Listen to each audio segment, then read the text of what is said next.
নমস্কার নমস্কার নমস্কার নমস্কার নমস্কার নমস্কার নমস্কার আপনাদের সবাইকে সবাইকে সবাইকে নমস্কার জানাচ্ছে আপনাদের সৌমিত্র বসু। সবাইকে অজস্র শুভকামনা জানাচ্ছে, সবাইকে স্বাগত জানাচ্ছে আজকের এই শরণাগত অনুষ্ঠানে এবং সবাইকে শুভ সকাল জানাচ্ছে। শুভ সকাল, শুভ সকাল। যারা ইসলাম ধর্মাবলম্বী মানুষ তাদের জন্য আজকের দিনটা তো শুভ বটেই, তার কারণ আজকের দিনেই নবী মোহাম্মদের কাছে কুরআন আবির্ভূত হয়েছিলেন। আজকে রমজান মাস শুরু হচ্ছে এবং এক মাস ধরে রোজা রাখতে হবে, আজ থেকে তার সূচনা। বেনি মাধবশীলের পঞ্জিকা অনুযায়ী আজকের দিনটার কথা বলি। আজকে 17ই ফাল্গুন 1431, ইংরেজির 2রা মার্চ 2025, রবিবার। আজ তৃতীয়া।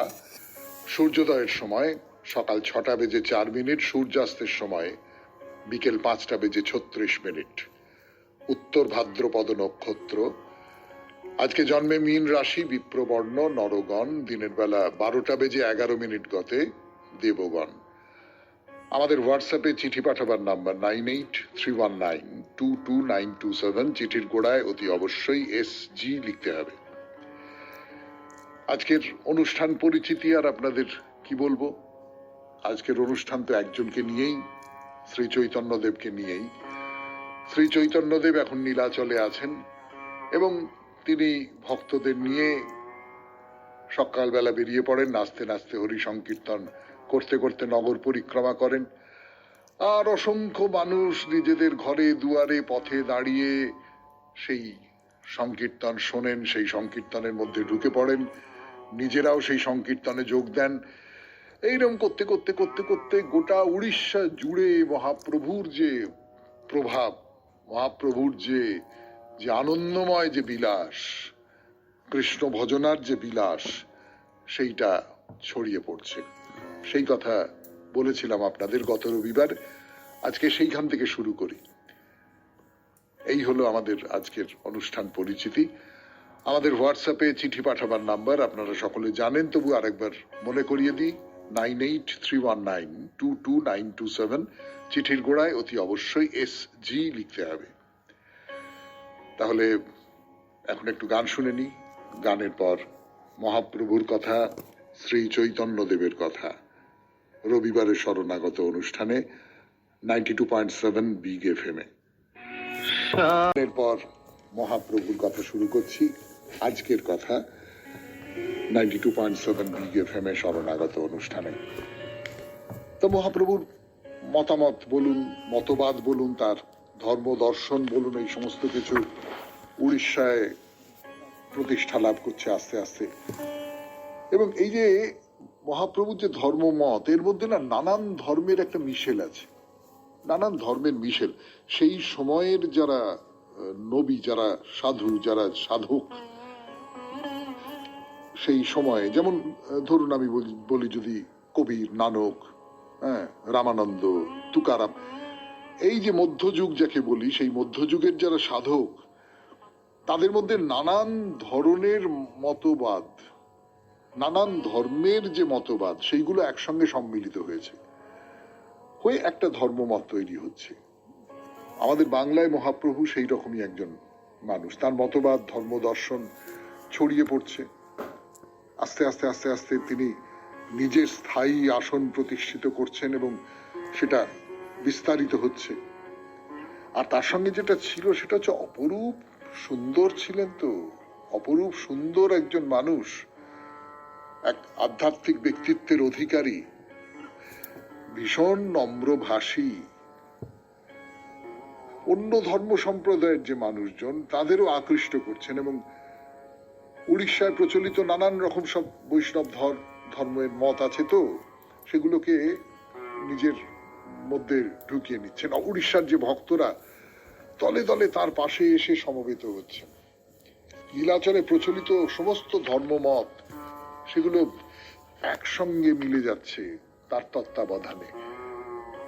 অদ্বৈতবাদ এবং দ্বৈতবাদের সমাহারে তিনি যেটা করলেন, অচিন্ত ভেদাভেদবাদের প্রবর্তন করলেন এবং সেই নতুন যে ধর্ম দর্শন, সেটা জাতি বলুন, ধর্ম বলুন, বর্ণ বলুন, সবাইকে সবাইকে একটা একটা একটা মুক্তি দিল, একটা উদার বাণী শোনালেন যে তুমি যদি রাগানুগা ভক্তিমার্গের সাধনা করতে চাও তাহলে সমস্ত ভক্তের কৃষ্ণ সেবায় অধিকার আছে। যে কোনো ভক্তের, জাতি ধর্ম নির্বিশেষে যে কোনো ভক্তের অধিকার আছে। তো মহাপ্রভু সাহচর্য পেতে কত মানুষ তার কাছে আসেন, তার কোনো ইয়ত্তা নেই।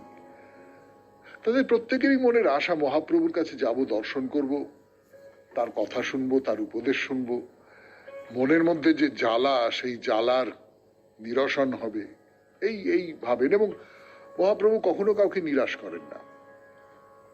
একদিন একজন মানুষ, ভক্ত মানুষ, রামভদ্রাচার্য তার নাম, সেই রামভদ্রাচার্য তিনি ভগবান আচার্যের পরিচিত। তিনি মহাপ্রভুকে দর্শন করবার জন্য নীলাচলে এসেছেন। সম্ভবত সেই বছরেই তিনি ভগবান আচার্যের সঙ্গী হয়ে ওই বাংলা থেকে যে যাত্রী দল আসেন প্রতি বছর রথযাত্রার সময় পুরীতে আসেন, 4 মাস থাকেন, তাদের সঙ্গে এসেছিলেন আর কি। তো সেইখানে ভগবান আচার্যের কাছেই থেকে গেছেন। তো তিনি মহাপ্রভুর জীবনচরিত নিয়ে একটি নাটক রচনা করেছেন। তো তার মনে খুব ইচ্ছে যে আমি এই নাটকটি লিখেছি, এটা মহাপ্রভুর সামনে একটু পড়ে শোনাবো। এই ইচ্ছে নিয়ে তিনি বাংলা থেকে এতটা পথ এসেছেন এবং ভগবান আচার্যের বাসাতেই আছেন। তো সেখানে কত মানুষ যাতায়াত করছে। তো একদিন তাদের বললেন যে আমি একটি নাটক রচনা করেছি মহাপ্রভুকে নিয়ে, আপনারা যদি একটু শোনেন। তো সকলে বললেন হ্যাঁ, শুনবো শুনবো শুনবো। তো নাটকটা পড়ে শোনালেন। তো সকলে খুব প্রশংসা করলেন। শুনছেন রামভদ্রাচার্যের কথা, মহাপ্রভুর কথা 92.7 বিগ এফএম এ রবিবারের শরণাগত অনুষ্ঠানে। ফিরে আসছি গানের পর। তারপরে কি হলো সেটা বলবার জন্য আমি আপনাদের সৌমিত্র বসু। এই যে রামভদ্রাচার্যের কথা বলছিলাম আপনাদের, তিনি একটি নাটক রচনা করেছেন মহাপ্রভুর জীবন কথা নিয়ে। তো সেইটা ভক্তদের শুনিয়েছেন, ভক্তরা খুব ধন্য ধন্য করেছেন, বাহ খুব ভালো হয়েছে, খুব চমৎকার হয়েছে। নিজের লেখার প্রশংসা শুনে খুশি তো হয়েছেন, আর একটু সাহসও বেড়েছে যে এবার মহাপ্রভুকে যদি শোনাতে পারি, তিনি যদি একটু শোনেন তাহলে কিরকম। তো মহাপ্রভুকে শোনাবার জন্য তিনি একটু চেষ্টা করছেন, সুযোগের অপেক্ষা করছেন। কিন্তু মহাপ্রভুর মনটা তখন ভালো নেই। মানে সেই সময়ে একটু একটু একটু ধৈর্যচ্যুতি হচ্ছে হয়তো। মানে কোনো একটা লেখা তার কাছে নিয়ে গিয়ে পাঠ করলে তিনি বিরক্ত হন, শুনতে চান না। মানে কেউ কোনো গান রচনা করেছেন, পদ বা কোনো গ্রন্থ, কবিতা, যাই হোক না কেন, তাকে শোনাতে গেলে প্রথমে স্বরূপকে শোনাতে হতো। স্বরূপ যদি বলতেন যে হ্যাঁ এইটা তুমি শোনাতে পারো, তাহলেই মহাপ্রভুর সামনে গিয়ে শোনানো যেত। এইটা মহাপ্রভু নিজে ঠিক করে দিয়েছেন। তার কারণ অনেকে লিখছেন, লিখে সে শোনাতে চাইছেন, তাতে খানিকটা সময় নষ্ট হয়, মন বিক্ষিপ্ত হয়, এই সমস্ত তো হয়।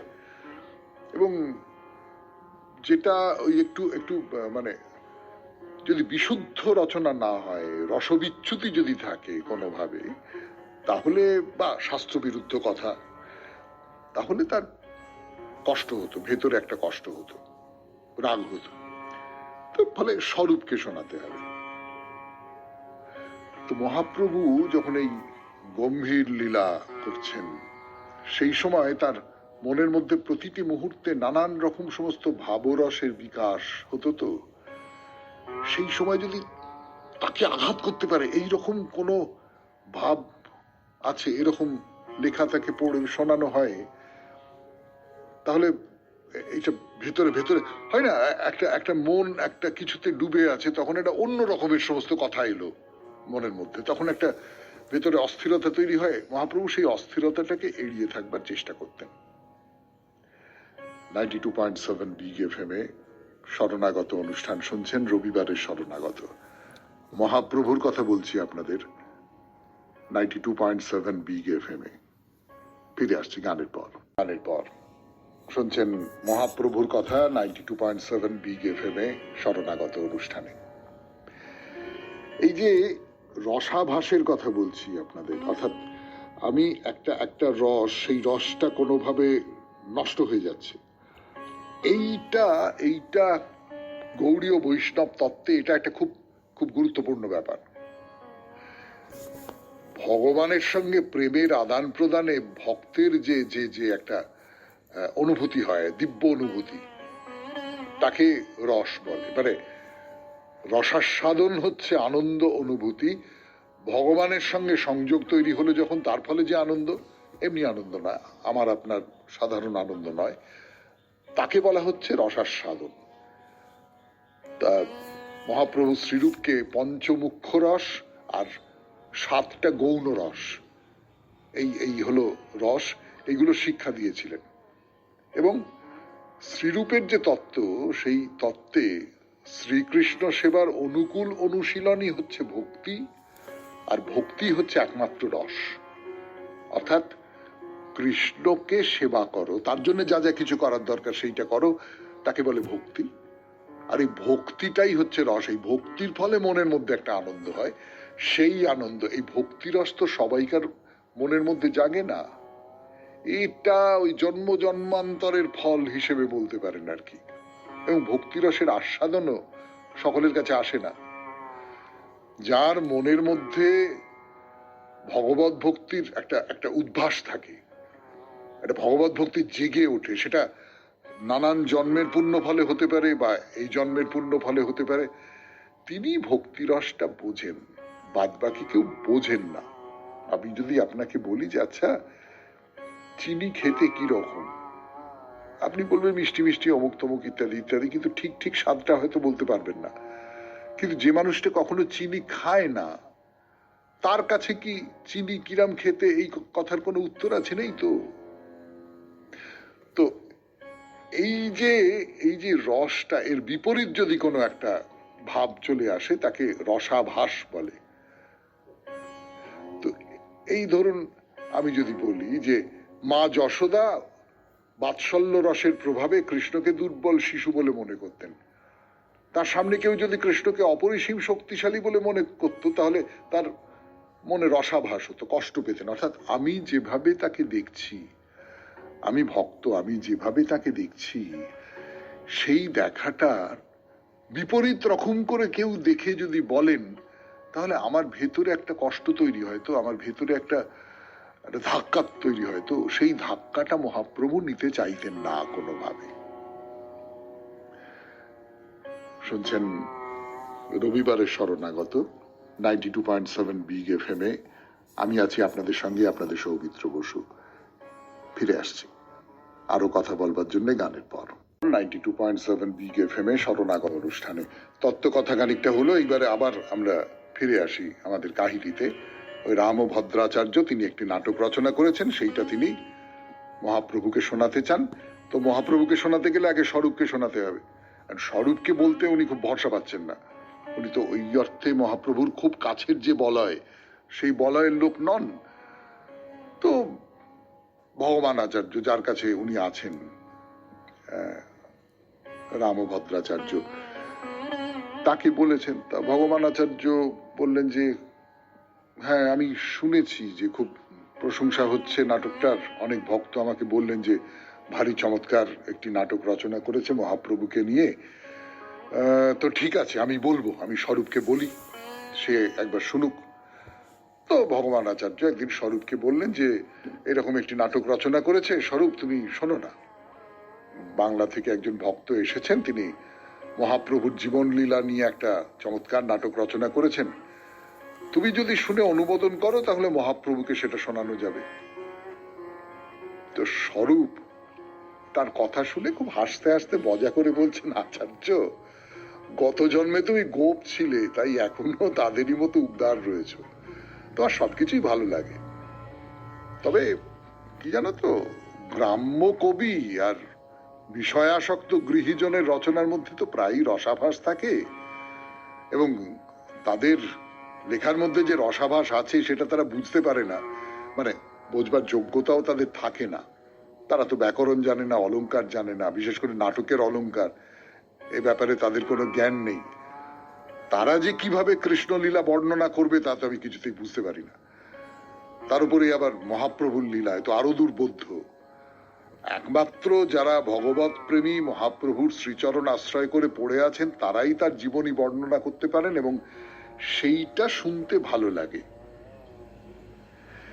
এর মধ্যে একটা নিষ্ঠুরতা আছে, আপনারা তো বুঝতে পারছেন। মানে স্বরূপ নিজে আগলে রাখতে চান মহাপ্রভুকে এই ধরনের রসাভাসের জায়গা থেকে, যে কি একটা পড়বে তার ফলে, এবং বলছেন যে মহাপ্রভুর চারপাশে বৃত্তের মতন যারা আছেন, যারা খুব নিকটজন, তারা মহাপ্রভুকে নিয়ে একটা নাটক লিখলে সেই নাটকটার মধ্যে কোনো দোষ ত্রুটি না থাকবার সম্ভাবনা না থাকতে পারে।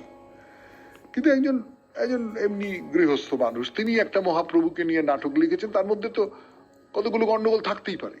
তিনি তো ওরকম করে জানেন না, বা গ্রাম্য মানুষ, তিনি তো সত্যি সত্যি নাটকের যে ব্যাকরণ, নাটকের যে অলংকার শাস্ত্র, সেইগুলো তো জানেন না। তার ফলে তুমি সবকিছু শুনেই একটা ভগবানাচার্য খুব ভালো ভালো ভালো ভালো বলো, এই গোপদের মতন, গোয়ালাদের মতন, যে আমার দুধ খুব ভালো, আমার ক্ষীর খুব ভালো, আমার রমণী খুব ভালো, ওই রকম করে হয় না। মানে স্বরূপ এইরকম করে সব বলছেন ভগবান আচার্যকে, কিন্তু ভগবান আচার্য তো কিছুতেই শুনবেন না। তিনি খালি বলছেন, না শোনো না, একবার শোনো না, একবার শোনো না। বারবার বলছে, তুমি একবার শোনো, তারপর যদি তোমার ভালো না লাগে তাহলে তুমি বলবে যে না এটা ভালো হয়নি, এটা শোনানো যাবে না, কিন্তু তোমার শুনতে অসুবিধাটা কি, শোনো। স্বরূপ কিছুতেই রাজি হচ্ছেন না, ভগবান আচার্যও তাকে ছাড়ছেন না। সব সময় স্বরূপের সঙ্গে সঙ্গে ঘুরে ঘুরে বেড়াচ্ছেন, বলছেন যে শোনো না, শোনো না, একবার শোনো না, একটা লোক একটা নাটক লিখেছে, শোনো না। শুনছেন 92.7 বিগ এফএম এ শরণাগত অনুষ্ঠানে মহাপ্রভুর কথা, রবিবারের শরণাগতে। আরো কথা বলবার জন্য ফিরে আসছি গানের পর ফিরে এলাম 92.7 বিগ এফএম এ শরণাগত অনুষ্ঠান শুনছেন। মহাপ্রভুর কথা বলছি। রামভদ্রাচার্য মহাপ্রভুকে নিয়ে একটি নাটক রচনা করেছেন। স্বরূপ কিছুতেই শুনবেন না, ভগবান আচার্য ছাড়বেন না, যে তুমি শোনো, শুনে যদি তুমি অনুমোদন দাও তাহলে মহাপ্রভুকে শোনানো যেতে পারে। তো শেষ পর্যন্ত স্বরূপ বললে যে আচ্ছা ঠিক আছে, তুমি যখন এতবার করে বলছো ব্যবস্থা করো, সে পড়ে শোনাবে। তো রামভদ্রাচার্য তিনি আচার্যের সঙ্গেই ছিলেন, তার সঙ্গে আরো কিছু ভক্ত ছিলেন। তো ভগবান আচার্য বললেন যে শোনাও, নাটকটা পড়ে শোনাও, স্বরূপকে শোনাও। সংস্কৃত নাটক, তো সংস্কৃত নাটকের কতগুলো নিয়ম কানুন আছে, সেই নিয়ম কানুনগুলো আপনারা যারা নাটক পড়েন, নাটক দেখেন, তাদের অভিজ্ঞতার সঙ্গে মিলবে না। যেমন সংস্কৃত নাটক শুরু হয় নান্দি শ্লোক দিয়ে। তো রামভদ্রাচার্য তিনি খুব আবেগের সঙ্গে তার লেখা নাটকের নান্দি শ্লোকটা পড়ে শোনাচ্ছেন। তাতে কি আছে? যিনি স্বর্ণবর্ণ ধারণ করে এই নীলাচলে পদ্মপলাশ লোচন জগন্নাথ দেবের শরীরে আত্মস্বরূপ রয়েছেন এবং জড় প্রকৃতি সম্পন্ন মানুষকে অশেষ চেতনা দান করছেন, সেই শ্রীকৃষ্ণ চৈতন্যদেব তোমার মঙ্গল বিধান করুন। এই কথাটা শুনেই তো সবাই, একেবারে যারা ভক্তরা ছিলেন, তারা আহা হা হা হা হা হা, কি মধুর, কি মধুর, কি সুন্দর, কি সুন্দর, কি অপূর্ব, কি এরকম সব বলছেন। একটা কলরোল শোনা যাচ্ছে।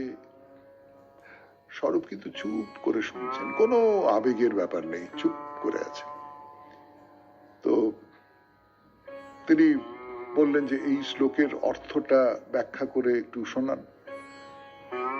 তো তিনি বলছেন যে জগন্নাথ দেবের শরীর অতীব সুন্দর, মহা ধীর শ্রী চৈতন্যদেব এই শরীরে শরীরই হয়ে অচেতন জড় জগৎকে চেতন করবার জন্য নীলাচলে আবির্ভূত হয়েছেন। মানে জগন্নাথ দেবের বিগ্রহ দেহ আর শ্রী চৈতন্য দেবের দেহ, এই দুটো এক। বিগ্রহ কাঠের তৈরি, সেই জন্য জড় অচেতন, আর শ্রী চৈতন্যদেব জীবাত্মা দেহ থেকে বিচ্ছিন্ন হওয়ার কারণে বিগ্রহ অচেতন, কিন্তু শ্রী চৈতন্যদেব চেতন। স্বরূপ এবার রেগে গেলেন, ক্ষিপ্ত হয়ে গেলেন, বলে এটা তুমি কি করেছো? তুমি জগন্নাথ দেবকে জড় নশ্বর বলে বর্ণনা করছো, তার মানে জগন্নাথ দেব এবং শ্রীকৃষ্ণ চৈতন্য দেব উভয়ই যে পরমেশ্বর ভগবান, এই বিশ্বাস তোমার নেই? তোমার শ্লোকের অর্থটা কি কি দাঁড়াচ্ছে? দুজনকেই তো মন্দ বলা হচ্ছে। পূর্ণ আনন্দময় চিৎ স্বরূপ জগন্নাথ দেব, তাকে তুমি জড় নশ্বর বলে অভিহিত করছো, যে কাঠের তৈরি। চৈতন্য দেবের মধ্যে প্রাণ আছে, চৈতন্য দেব চেতন। এ কি? শ্রীকৃষ্ণ চৈতন্য দেব, যিনি ষড় ঐশ্বর্যপূর্ণ ভগবান, তাকে তুমি অগ্নিস্ফুলিঙ্গ বলে বিবেচনা করে তুমি সাধারণ জীবের পর্যায়ে নামিয়ে এনেছো। তুমি অপরাধ করেছো, অপরাধ করেছো, তোমার চরম দুর্গতি হবে। ঈশ্বরে নাহিক কভু দেহ দেহি ভেদ, স্বরূপ দেহ চিদানন্দ নাহিক বিভেদ। তুমি মায়াবাদী দর্শনের সঙ্গে বৈষ্ণববাদী দর্শনের তফাৎ বুঝতে পারোনি। কোথায় পূর্ণ আনন্দ ঐশ্বর্যময় ঈশ্বর, আর কোথায় এই মায়াধীন ক্লেদে জর্জরিত ক্ষুদ্র জীব? এই হলো স্বরূপের বিচার, একেবারে নাটক শুরুর মুহূর্ত থেকে। 92.7 বিগ FM এ শরণাগত অনুষ্ঠানে শুনছেন মহাপ্রভুর কথা। আমি আছি আপনাদের সঙ্গে, আপনাদের সৌমিত্র বসু। ফিরে আসছি, একটু গান শুনে নি। ফিরে এলাম গানের পর। 92.7 বিগ FM এ শরণাগত অনুষ্ঠান শুনছেন। আমি আপনাদের সৌমিত্র বসু, শোনাচ্ছি মহাপ্রভুর কথা। তো এই যে স্বরূপ, যখন ভক্তদের মধ্যে শ্রী জগন্নাথ দেব, শ্রী চৈতন্য দেবের এই সমস্ত স্বরূপ তত্ত্বে অভেদত্বের কথা বারবার বিশ্লেষণ করে বুঝিয়ে দিলেন, তো ভক্তরা সেইটা শুনে একেবারে বিস্ময় চমৎকৃত হয়ে গেলেন।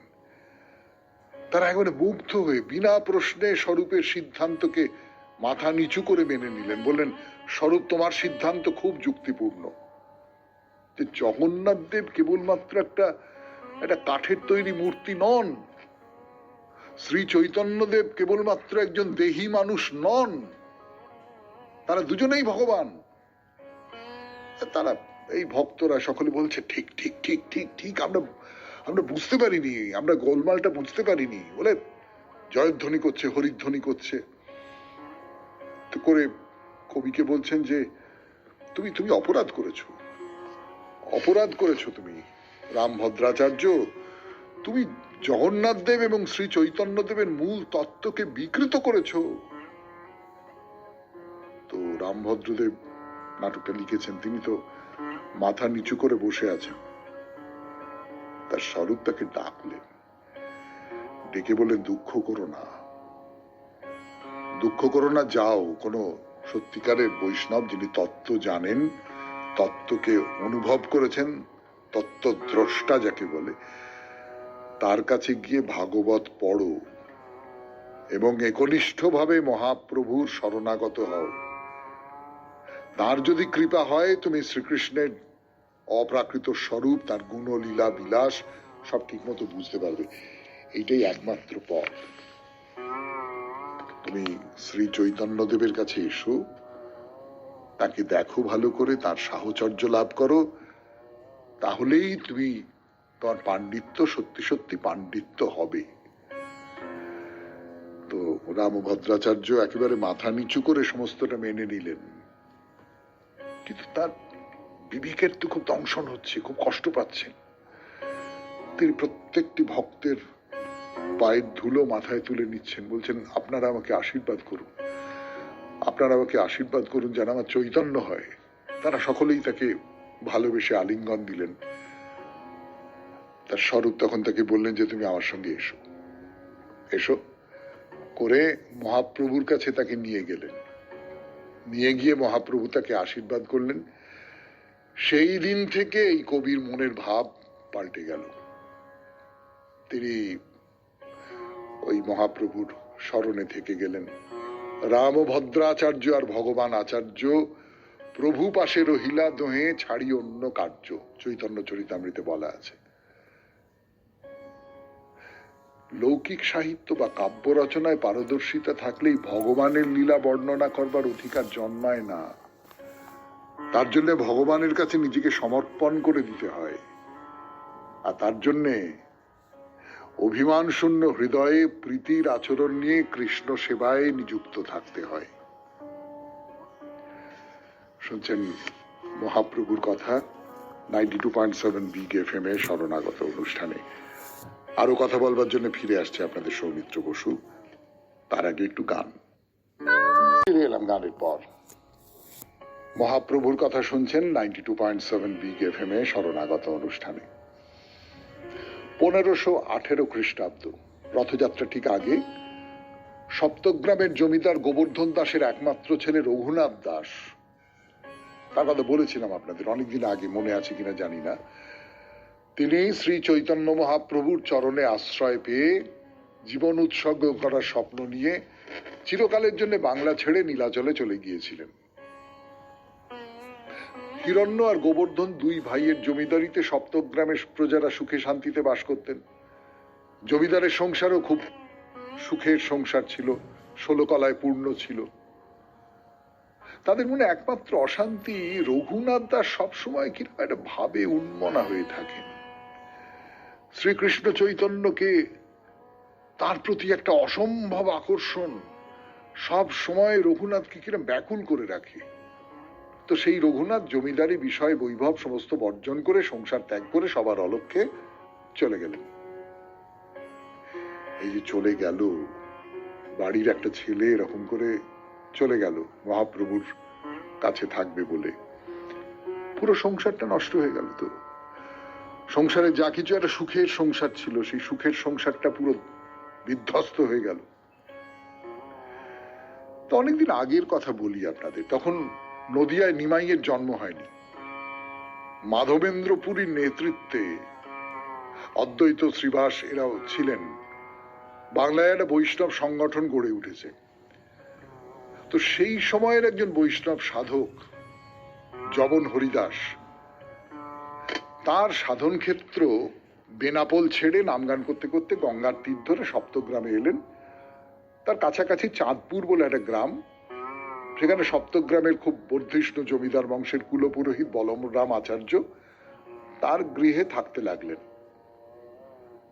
তো তিনি সব সময় নাম কীর্তন করেন, নাম গান করেন, বৈষ্ণব। তো জমিদার হিরণ্য গোবর্ধন তাকে নিজেদের বাড়িতে নিয়ে এলেন এবং সেখানেই শিশু রঘুনাথের সঙ্গে এই হরিদাসের প্রথম সাক্ষাৎ হলো। 92.7 বিগ এফএম এ শুনছেন রবিবারের শরণাগত। আমি আছি আপনাদের সঙ্গে, আপনাদের সৌমিত্র বসু। ফিরে আসছি, একটু গান শুনে নি। নমস্কার নমস্কার নমস্কার নমস্কার নমস্কার নমস্কার নমস্কার আপনাদের সবাইকে সবাইকে সবাইকে নমস্কার জানাচ্ছে আপনাদের সৌমিত্র বসু। সবাইকে অজস্র শুভকামনা জানাচ্ছে, সবাইকে স্বাগত জানাচ্ছে আজকের এই শরণাগত অনুষ্ঠানে এবং সবাইকে শুভ সকাল জানাচ্ছে। শুভ সকাল, শুভ সকাল। যারা ইসলাম ধর্মাবলম্বী মানুষ তাদের জন্য আজকের দিনটা তো শুভ বটেই। তার কারণ আজকের দিনেই নবী মোহাম্মদের কাছে কুরআন আবির্ভূত হয়েছিলেন। আজকে রমজান মাস শুরু হচ্ছে এবং 1 মাস ধরে রোজা রাখতে হবে, আজ থেকে তার সূচনা। বেনি মাধবশীলের পঞ্জিকা অনুযায়ী আজকের দিনটার কথা বলি। আজকে 17ই ফাল্গুন 1431, ইংরেজির 2রা মার্চ 2025, রবিবার। আজ তৃতীয়া। সূর্যোদয়ের সময় সকাল 6টা বেজে 4 মিনিট, সূর্যাস্তের সময় বিকেল 5টা বেজে 36 মিনিট। উত্তর ভাদ্রপদ নক্ষত্র। আজকে জন্মে মীন রাশি, বিপ্রবর্ণ, নরগণ। দিনের বেলা 12টা বেজে 11 মিনিট গতে দেবগণ। আমাদের হোয়াটসঅ্যাপে চিঠি পাঠাবার নাম্বার 9831922927। চিঠির গোড়ায় অতি অবশ্যই SG লিখতে হবে। আজকের অনুষ্ঠান পরিচিতি আর আপনাদের কি বলবো, আজকের অনুষ্ঠান তো একজনকে নিয়েই, শ্রী চৈতন্যদেবকে নিয়েই। শ্রী চৈতন্যদেব এখন নীলাচলে আছেন এবং তিনি ভক্তদের নিয়ে সকালবেলা বেরিয়ে পড়েন, নাচতে নাচতে হরি সংকীর্তন করতে করতে নগর পরিক্রমা করেন। আর অসংখ্য মানুষ নিজেদের ঘরে দুয়ারে পথে দাঁড়িয়ে সেই সংকীর্তন শোনেন, সেই সংকীর্তনের মধ্যে ঢুকে পড়েন, নিজেরাও সেই সংকীর্তনে যোগ দেন। এইরকম করতে করতে করতে করতে গোটা উড়িষ্যা জুড়ে মহাপ্রভুর যে প্রভাব, মহাপ্রভুর যে আনন্দময় যে বিলাস, কৃষ্ণ ভজনার যে বিলাস সেইটা ছড়িয়ে পড়ছে। সেই কথা বলেছিলাম আপনাদের গত রবিবার। আজকে সেইখান থেকে শুরু করি। এই হলো আমাদের আজকের অনুষ্ঠান পরিচিতি। আমাদের হোয়াটসঅ্যাপে চিঠি পাঠাবার নাম্বার আপনারা সকলে জানেন, তবু আরেকবার মনে করিয়ে দিই, 9831922927। চিঠির গোড়ায় অতি অবশ্যই SG লিখতে হবে। তাহলে এখন একটু গান শুনে নি, গানের পর মহাপ্রভুর কথা, শ্রী চৈতন্যদেবের কথা, রবিবারের শরণাগত অনুষ্ঠানে 92.7 বিগ FM-এ। এরপর মহাপ্রভুর কথা শুরু করছি। আজকের কথা 92.7 বিগ FM-এ শরণাগত অনুষ্ঠানে। তো মহাপ্রভুর মতামত বলুন, মতবাদ বলুন, তার ধর্ম দর্শন বলুন, এই সমস্ত কিছু উড়িষ্যায় প্রতিষ্ঠা লাভ করছে আস্তে আস্তে। এবং এই যে মহাপ্রভুর যে ধর্মমত, এর মধ্যে না নানান ধর্মের একটা মিশেল আছে, নানান ধর্মের মিশেল। সেই সময়ের যারা নবী, যারা সাধু, যারা সাধক, সেই সময়ে যেমন ধরুন আমি বলি যদি কবির, নানক, রামানন্দ, তুকারাম, এই যে মধ্যযুগ যাকে বলি, সেই মধ্যযুগের যারা সাধক, তাদের মধ্যে নানান ধরনের মতবাদ, নানান ধর্মের যে মতবাদ, সেইগুলো একসঙ্গে সম্মিলিত হয়েছে, হয়ে একটা ধর্মমত তৈরি হচ্ছে। আমাদের বাংলায় মহাপ্রভু সেই রকমই একজন মানুষ। তার মতবাদ, ধর্ম দর্শন ছড়িয়ে পড়ছে। আস্তে আস্তে আস্তে আস্তে তিনি নিজের স্থায়ী আসন প্রতিষ্ঠিত করছেন এবং সেটা বিস্তারিত হচ্ছে। আর তার সঙ্গে যেটা ছিল সেটা হচ্ছে অপরূপ সুন্দর ছিলেন। তো অপরূপ সুন্দর একজন মানুষ, এক আধ্যাত্মিক ব্যক্তিত্বের অধিকারী, ভীষণ নম্রভাষী।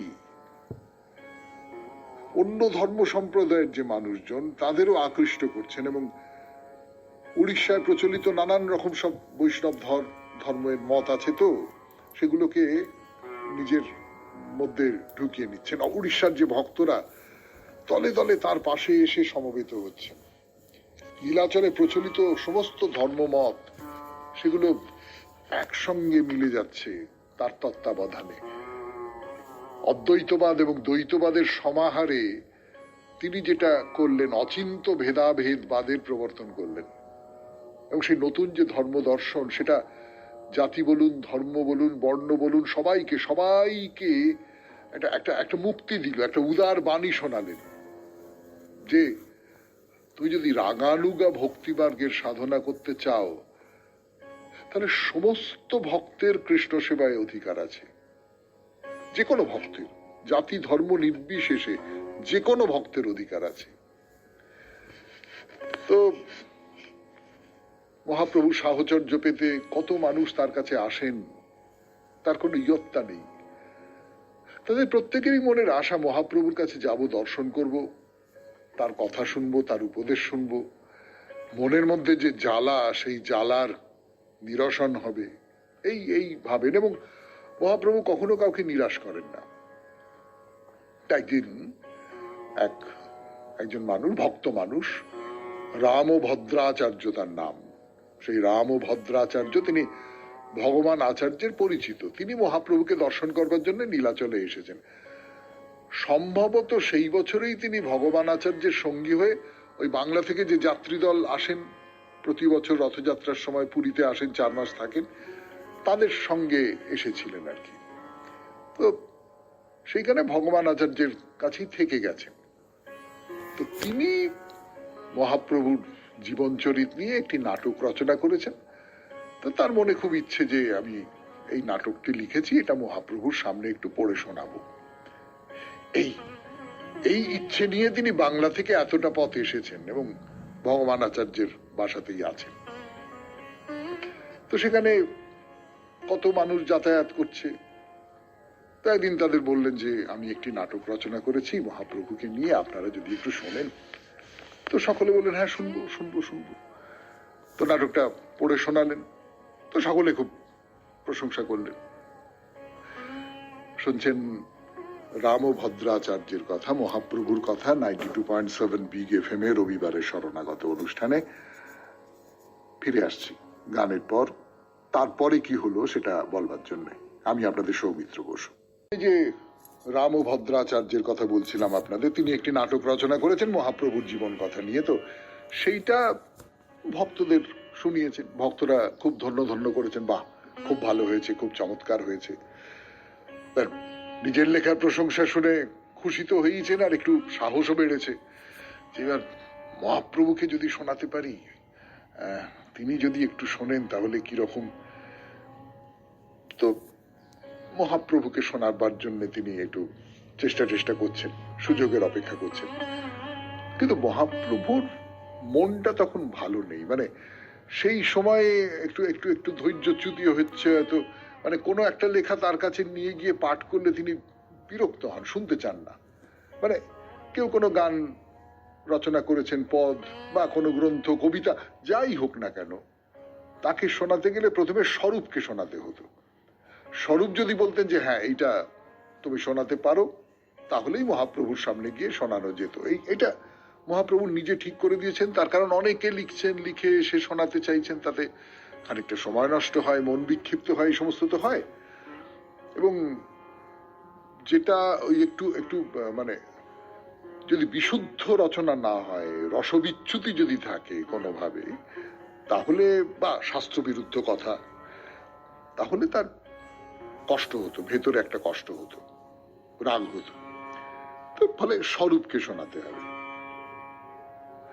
তো মহাপ্রভু যখন এই গম্ভীর লীলা করছেন, সেই সময় তার মনের মধ্যে প্রতিটি মুহূর্তে নানান রকম সমস্ত ভাবরসের বিকাশ হতো। তো সেই সময় যদি তাকে আঘাত করতে পারে এইরকম কোন ভাব আছে, এরকম লেখা তাকে পড়ে শোনানো হয়, তাহলে এটা ভেতরে ভেতরে হয় না, একটা একটা মন একটা কিছুতে ডুবে আছে, তখন একটা অন্য রকমের সমস্ত কথা এলো মনের মধ্যে, তখন একটা ভেতরে অস্থিরতা তৈরি হয়। মহাপ্রভু সেই অস্থিরতাটাকে এড়িয়ে থাকবার চেষ্টা করতেন। 92.7 বিগ এফএম এ শরণাগত অনুষ্ঠান শুনছেন, রবিবারের শরণাগত। মহাপ্রভুর কথা বলছি আপনাদের।